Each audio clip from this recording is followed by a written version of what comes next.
اكتر سؤال بنتساله برضه في دارك انتري، يقول لك ايه، انت بتقول لي انا عندي اكونتات وباسوردات بتاعت موظفيني مخترقين وبتاع، تمام انا عندي تو فاكتور اوثنتيكيشن. يوزلس، ملهاش اي قيمه. ليه ملهاش اي قيمه؟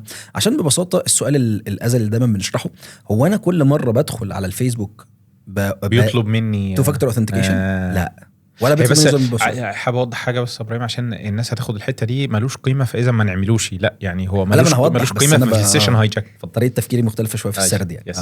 فهي الفكره كلها ان احنا لما بنتكلم في جهاز مخترق فالموضوع هنا مختلف. لو انا بتكلم في مجرد يوزر نيم وباسورد مسؤولين على الانترنت، لا الراجل مش هيقدر يفتح حسابي لانه عندي فاكتور اوثنتيكيشن او المصادقه الثنائيه 100% منطقي طبعا. لكن لو انا جهازي مخترق فالقصه مختلفه. ليه؟ لان الهاكر حرفيا قاعد معايا على الجهاز وشايف المتصفح بتاعي، شايف باسورداتي، شايف كل حاجه.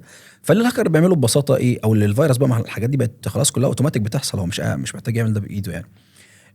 ان هو بيسرق السيشن بتاعتك. طيب عشان نفهم الحته دي، هل انا كل مره بفتح الفيسبوك بيطلب مني مصادقه ثنائيه يوزر نيم باسورد؟ لا، انا في بفتح كوكيز بالظبط، بلاقي نفسي في الصفحه الرئيسيه. طب هو الفيسبوك عرف منين ان انا مش ابراهيم حجازي؟ عشان بما ان ده الفيسبوك اكونت بتاعي يعني، عرف منين؟ من خلال الكوكيز اللي عندي في المتصفح او السيشن اللي عندي في المتصفح.